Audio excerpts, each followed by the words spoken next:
Assalamualaikum warahmatullahi wabarakatuh. Salam sejahtera bagi kita semua. Perkenalkan, nama saya Siti Nurhasina dari Universitas Nahdlatul Ulama Surabaya atau UNUSA. Izinkan saya untuk mempresentasikan dokumen pernyataan diri dosen unjuk kerja Tridharma Perguruan Tinggi.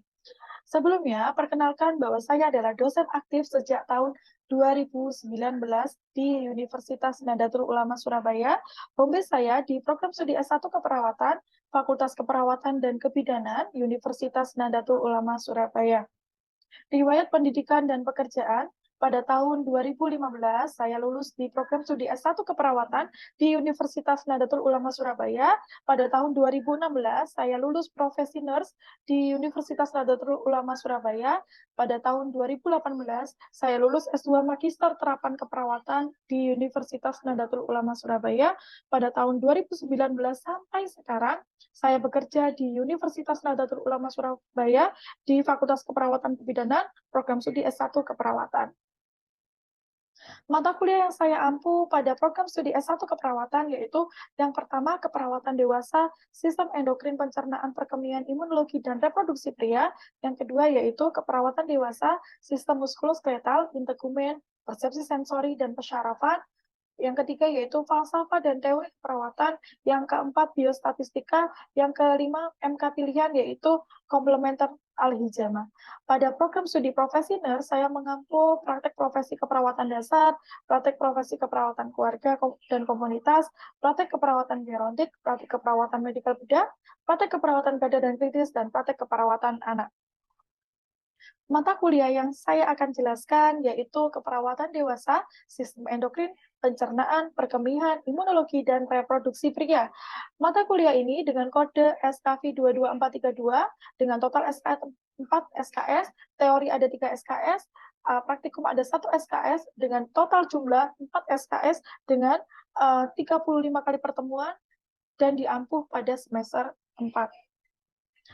PDD UKT-PT pengajaran saya yang akan saya jelaskan ada 7. Yang pertama, deskripsi mata kuliah. Yang kedua, kemampuan yang diharapkan. Yang ketiga, materi pembelajaran. Yang keempat, sistem pembelajaran atau metode perkuliahan. Yang kelima, metode pembelajaran. Yang keenam, sistem penilaian mata kuliah. Dan yang ketujuh adalah interaksi dosen dan mahasiswa. Deskripsi mata kuliah keperawatan dewasa, sistem endokrin, pencernaan, perkemian, imunologi, dan reproduksi pria. Fokus mata kuliah ini yaitu pemenuhan kebutuhan klien dewasa dengan gangguan sistem endokrin, imunologi, pencernaan, perkemian, dan reproduksi pria. Pemberian asuhan keperawatan pada kasus gangguan sistem endokrin, imunologi, pencernaan, perkemian, dan reproduksi pria berdasarkan proses keperawatan dengan mengaplikasikan ilmu biomedik seperti biologi, histologi, biokimia, anatomi, fisiologi, patofisiologi, ilmu keperawatan medikal bedah, ilmu penyakit dalam, farmakologi, nutrisi, bedah, dan rehabilitasi. Gangguan dari sistem tersebut meliputi gangguan peradangan, kelainan degeneratif, keganasan, trauma, yang termasuk dalam 10 kasus terbesar, baik di tingkat lokal, regional, nasional, maupun internasional. Lingkup bahasan mulai dari pengkajian sampai dengan evaluasi asuhan terhadap klien, intervensi keperawatan meliputi terapi modalitas keperawatan pada berbagai kondisi termasuk terapi komplementer.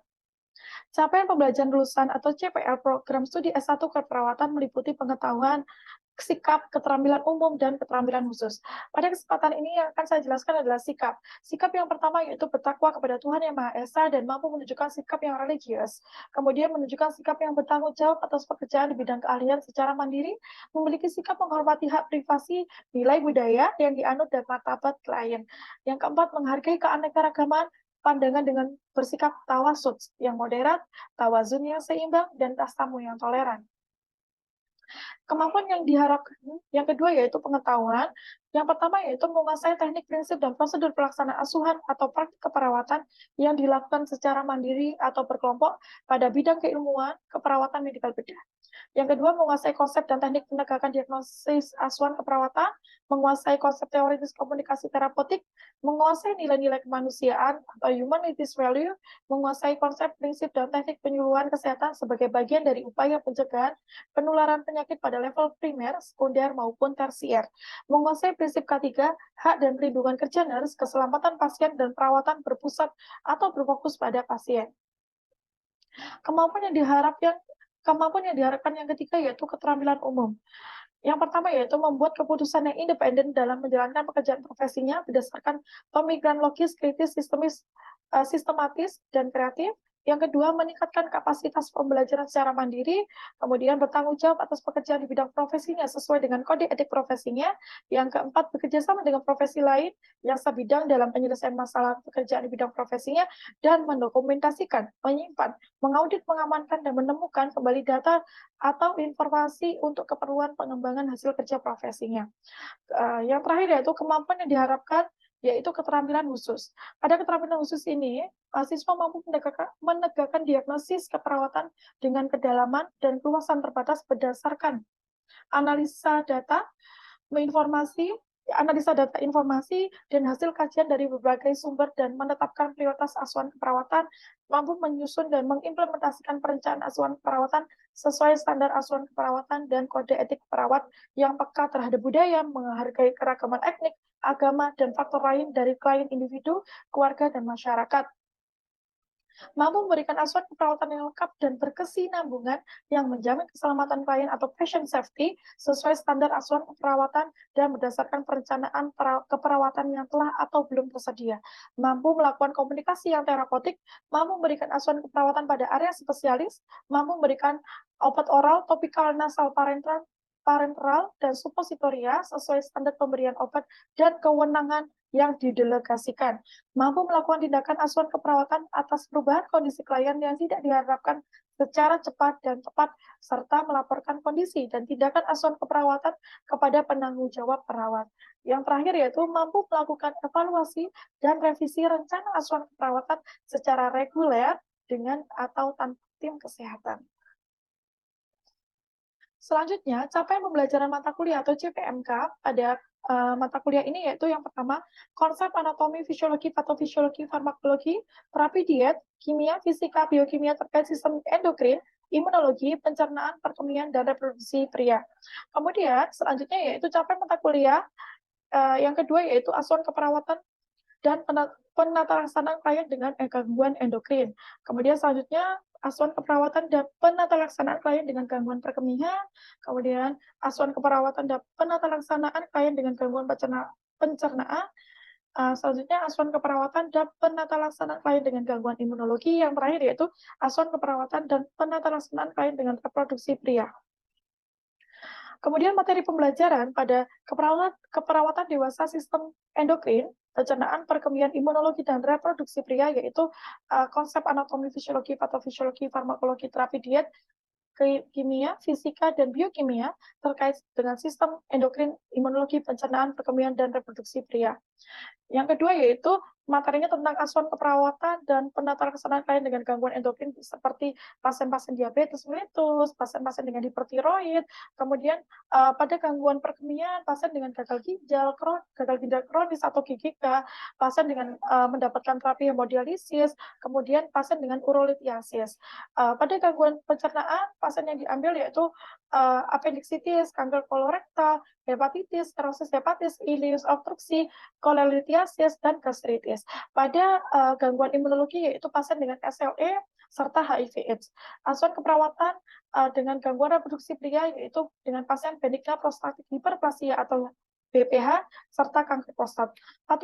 Praktikum yang dilaksanakan pada materi pembelajaran keperawatan dewasa ini yaitu praktikum enema, pengukuran angka brachial index atau ABI, pemeriksaan gula darah sewaktu atau GDS, pemberian terapi insulin, pemasangan selang NGT, bilas lambung, retriksi cairan, pemasangan kateter, irigasi bladder, CIC, bladder training, pemberian obat kemoterapi, manajemen nyeri, kolostomi care, menentukan jenis dan jumlah kalori dalam diet.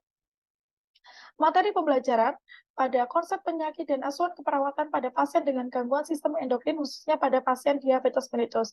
Pada kesempatan ini, saya akan menjelaskan di cuplikan video, yaitu tentang konsep penyakit, pengkajian sampai dengan evaluasi keperawatan, penggunaan penelitian terkait untuk mengatasi gangguan sistem endokrin, khususnya mengatasi keluhan atau diagnosis keperawatan.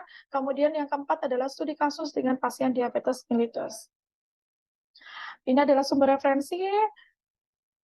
Kemudian selanjutnya, sistem pembelajaran di UNUSA, Universitas Nahdlatul Ulama Surabaya, menggunakan website berupa Esrogan www.unusa.ac.id. Ya, sistem pembelajaran yang menggunakan blended learning, yaitu menggunakan daring dan luring. Dengan daring, biasanya kita menggunakan aplikasi Zoom Meeting, Google Meet, Google Classroom, aplikasi Esrogan Unusa. Kemudian dengan luring, kita biasanya menggunakan metode ceramah, lecture, kemudian kita menggunakan diskusi atau small group discussion, kemudian praktikum. Ini adalah gambaran Esrogan Unusa. Di sistem pembelajaran yang ada di Esrogan Unusa, kita bisa lihat jadwal dosen untuk mengajar maupun mahasiswa untuk perkuliahan. Di sini ada mata kuliah keperawatan dewasa, sistem endokrin, pencernaan, perkemihan, imunologi, dan reproduksi pria. Program studi S1 keperawatan, karena waktunya sudah pada semester genap, tanggal 16 bulan 2 2023 jam 13 sampai jam 14.40, jenis perkuliahannya yaitu online, ruangannya di B201, statusnya ini apakah sedang berlangsung, apakah selesai, apakah belum berlangsung. Di sini ada tombol coklat ini yang berarti di sini adalah presensi. Sebagai seorang dosen kita biasanya bisa presensi secara kita panggil mahasiswa hadir atau tidak, atau mahasiswa bisa join Vicon, itu sudah terekam hadir. Kemudian di sini adalah buku, kita bisa upload materinya. Kemudian di sini adalah ada tanda pena yang berarti kita bisa mengetikkan ini adalah pembelajaran tentang apa. Misalnya hari ini tentang penata laksanaan diabetes. Seperti itu. Kemudian metode pembelajaran. Metode pembelajaran di Unusa menggunakan, khususnya di Unusa, menggunakan asinkronus, yaitu materi perkuliahan diunggah di bank dokumen.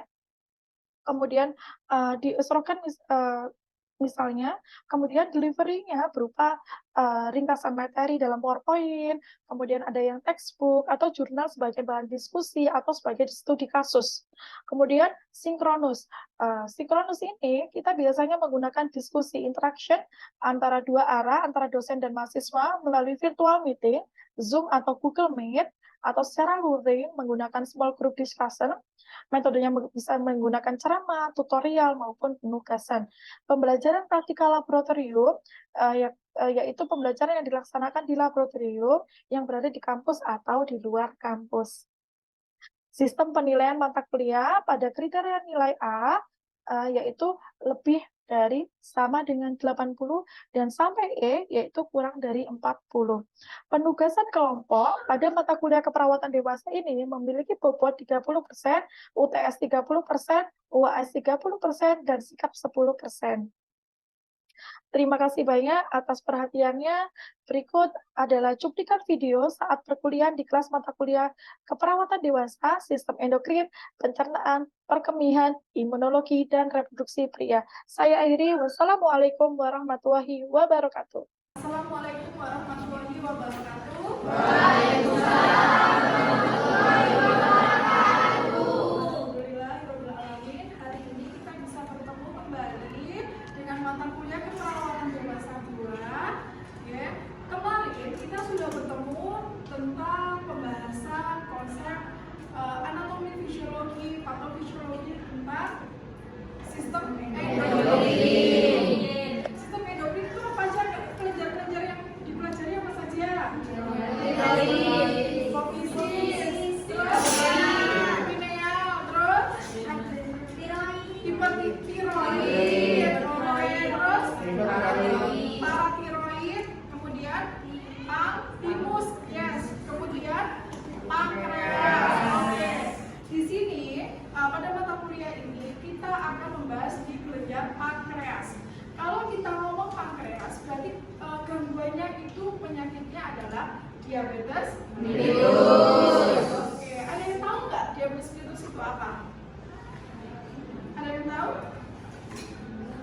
Oke, kalau begitu saya akan menjelaskan tentang diabetes mellitus. Ya, diabetes mellitus merupakan suatu kelompok penyakit yang bisa dinyatakan bahwa penyakit ini bersifat kronik, ya. Penyakit kronik kemudian ditandai dengan peningkatan kadar gula darah atau disebut dengan tidak menutup kemungkinan bahwa pasien-pasien diabetes mellitus akan mengalami penurunan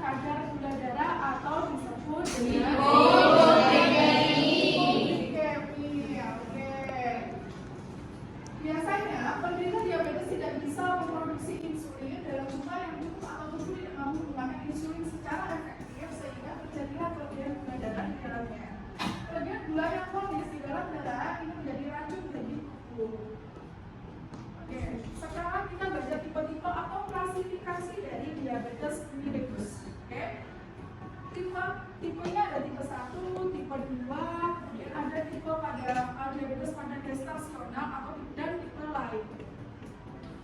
Pada tipe 1, atau disebut tergantung dengan insulin, berarti di dalam pankreasnya itu terjadi kerusakan. Biasanya ini terjadi pada anak-anak yang usianya kurang dari 16 tahun. Ya, jadi dia perlu insulin untuk mempertahankan kehidupannya. Sedangkan untuk tipe 2 biasanya ini dikarenakan oleh gaya hidupnya, bagaimana ya pola makannya ya berlebihan, aktivitas fisiknya yang kurang, dia merokok, alkohol dan lain. Oke, kemudian itu diabetes lainnya yaitu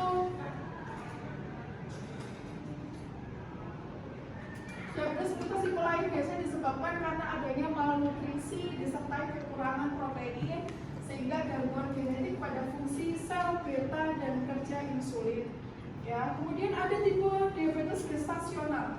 Ya, tipe-tipe ini pada ibu-ibu yang hamil, khususnya ibu yang akterum. Akterum itu yang mau melahirkan. Biasanya yaitu kadar gula darahnya tinggi karena protein di dalam tubuhnya melambat reabsorpsi sehingga mempengaruhi kadar gula darah di dalam tubuh ibu hamil. Oke. Etiologinya pada tipe 1 disebabkan oleh destruktur sel beta autoimun biasanya memicu terjadinya defisiensi insulin absolut. Nah, tadi kita sudah belajar bahwa diabetes mellitus pada tipe 1 dikarenakan pasiennya kerusakan pada pankreas. Sedangkan diabetes tipe 2 akibat resistensi insulin perifer sehingga mempunyai proses patofisiologisnya itu membuat insulin di dalam tubuh itu tersebar tetapi tidak bisa digunakan dengan baik. Akhirnya kadar gulanya tidak diabsorpsi dengan baik, akhirnya dia tinggi. Nah, insulin itu kerjanya itu pada sel-sel itu membuat kadar gula darahnya itu menjadi normal. Ya, DM tipe 2 dipengaruhi tadi faktor lingkungan, berupa obesitas, gaya hidup tidak sehat, dia tinggi karbohidrat. Ya. Oke, sekarang manifestasi klinis atau tanda dan gejala. Oke, tanda gejalanya biasanya pasien-pasien itu keluhan berat badan dan rasa lemah. Ya, karena di dalam tubuhnya ATP yang sudah dikurangi sehingga orangnya lemes. Ya, kemudian ada poliuri. Ada yang tahu poliuri itu apa? Sering kencing, ya. Kemudian polidipsi, haus. Ada lagi polifagi, rasa kelaparan, ya. Oke. Kemudian ada gangguan saraf tepi, dia merasa kesemutan, gangguan penglihatan, gatal dan gangguan ereksi dan kutihan.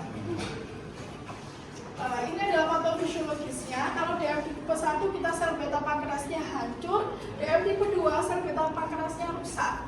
Sehingga masalah-masalah yang timbul pada DM tipe 1 yaitu biasanya intoleransi aktivitas, kemudian hipovolemi, kerusakan integritas kulit, itu biasanya pasien-pasien dengan kanker. Kemudian ada nausi, ya, mual dan muntah, fungsi perifernya tidak efektif. Ini pasien-pasien dengan gangguan integritas kulit akan nyambung ke fungsi peripheral karena biasanya pasiennya itu ada gangren atau luka. Kemudian ada akhirnya kalau pasien-pasien sudah komplikasi, biasanya orang dengan diabetes itu ketoasidosis itu berbahaya, akan membuat pola nafasnya tidak efektif. Pemeriksaannya yang pertama yaitu gula darah sewaktu, ya. Tapi sebelum gula darah sewaktu sebaiknya kita periksakan HbA1c. Ya, normalnya gula darah sewaktu itu kalau dia tidak puasa kurang dari 200. Kalau dia puasa kurang dari 120 mg per desiliter. Oke, penelaksanaan diabetes ada 5 pilar. Yang pertama pengobatan farmakologinya, obat-obatannya, insulinnya. Kemudian edukasi. Kalau orang-orang tidak diberikan edukasi, orang itu akan tidak patuh kepada kerutinan minum obat, gaya hidupnya yang tidak berubah, ya.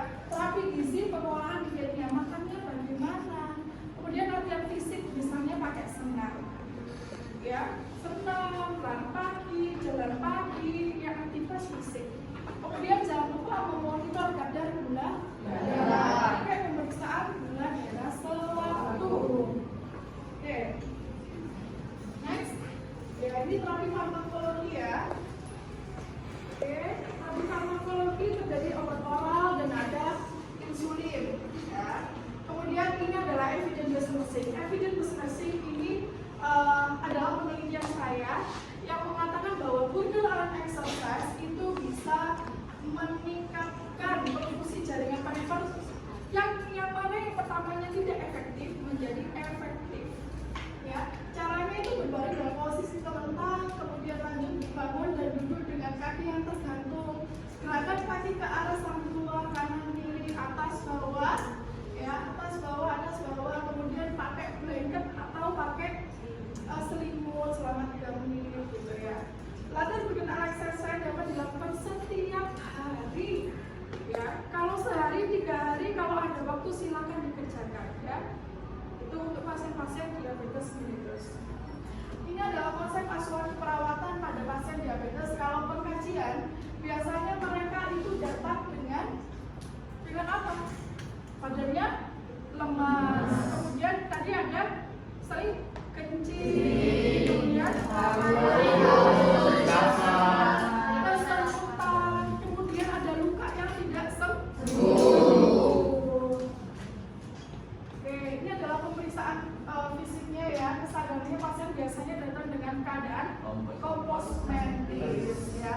Untuk pemeriksaan B1 biasanya pasien-pasien ini jarang banget untuk sesak nafas. Tapi tidak kemungkinan pasien-pasiennya itu sesak nafas karena kan sudah komplikasinya sudah banyak, seperti ketoasidosis, bisa ke gagal jantung, itu bisa. Oke. Kemudian ada pemeriksaan B2, mengkaji sistem peredaran darah, bagaimana inspeksi amati itu skopis, keadaan hipertensi atau hipotensi, kemudian brainnya bagaimana. Untuk brain ini biasanya pasien-pasien itu ini ya, merasakan kesemutan ya. Pengkajian Brader ya, pasien-pasiennya biasanya poliuria. Kalau bawel orangnya sering mual muntah, pasien-pasien diabetes. Untuk bone dia lemas, maunya dia hanya intoleransi aktivitas hanya di ranjang. Tapi kalau intoleransi aktivitas nantinya apa yang terjadi? Debu gitu, kebanyakan di ranjang ya. Kasusnya ya itu, ya sekarang kita tulis kasusnya. Oke, nama nyonya A, tanggal lahirnya 6 ya. Keluhan utama pasien mengatakan kedua kakinya susah digerakkan dan terasa nyeri. Pasien mengatakan diantarkan oleh satpol PP ya. Nah, dengan keluhan kedua kaki susah digerakkan, rasa lemas dan tidak bisa berjalan dan terdapat luka pada jempol kaki, tampak merah dan berbau. Pasien mengatakan kedua kakinya terasa lemas sejak 2 bulan yang lalu dan terasa tidak kuat untuk berjalan sejak 3 hari yang lalu. Pasien mengatakan mempunyai riwayat dengan IBM sejak 5 tahun dan setibanya di RS dilakukan pemeriksaan kadar gula darah. Pada pasien didapatkan hasil 430 mg per dl. Diagnosa utamanya apa? Angkat tangannya. Oke. Ditandai dengan oke, kemudian hasilnya ya, diagnosa 2 apa? Ada yang tahu? Silakan angkat tangan. Oke, silakan angkat tangan. Resiko perfusi perifer tidak efektif. Berhubungan dengan hipohidrolikemia. Hipohidrolikemia. Oke, yang ketiga, apalagi yang ada di kasus ini? Angkat tangan, silakan. Oke, apa yang ketiga? Nyeri akut berhubungan dengan agen cedera fisiologis. Oke, nyeri akut dengan berhubungan dengan agen cedera fisiologis. Ditandai dengan apa, Mbak? Informasi diberikan dengan mengeluh nyeri, appendicitis. Oke, mengeluh nyeri, Tekanan dalam appendicitis. lingkar dan gelisah. Oke. The next ya, sudah benar ya, ada 3 diagnosa yang muncul. Nah, ketidakstabilan kadar glukosa darah, risiko perfusi perifer dan nyeri akut. Ada 3 masalah di sini. Ya, masalah di sini risiko perfusi perifer bisa diatasi menggunakan evidence based good alat exercise. Oke. Setelah itu kita misalnya dengan risiko perifer tidak efektif. Ya, salah satu manajemennya kalau kita memberikan terapotik apa? Ada yang tahu? Apa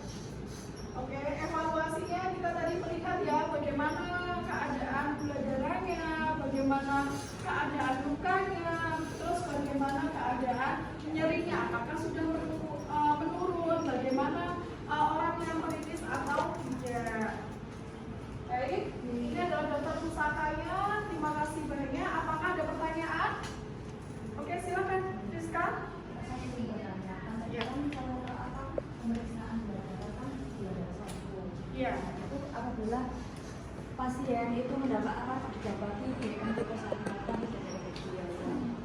apa setiap hari itu dianjurkan untuk memeriksa berat badan. Itu apakah harus dilakukan pemeriksaan HbA1c?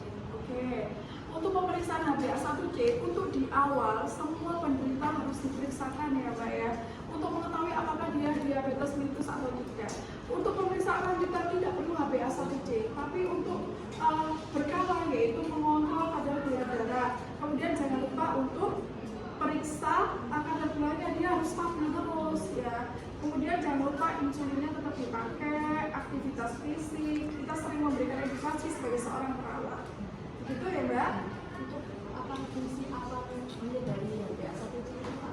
Untuk mendeteksi apakah dia terkena diabetes atau enggak. Karena orang itu tidak, kadar gulanya tinggi, tidak semua itu orang diabetes mellitus. Sehingga HbA1c adalah pemeriksaan untuk mengetahui apakah dia terkena diabetes mellitus atau tidak. Begitu. Apakah ada lagi? Tidak ada ya? Oke. Kalau begitu terima kasih banyak. Semoga bermanfaat untuk adik-adik semua. Oke, kita sudah belajar bahwa diabetes mellitus bukan hanya karena tingginya kadar gula darah, tapi biasa ditandai dengan hipoglikemi ya. Hati-hati dengan pasien diabetes mellitus yang mempunyai gejala ada poliuri, polidipsi, polifagi, kemudian ada gejala-gejala lain kesemutan ya. Kalau kesemutan kita paratesis ya, tidak terasa, akhirnya kita punya pasien-pasien diabetes bisa terkena atau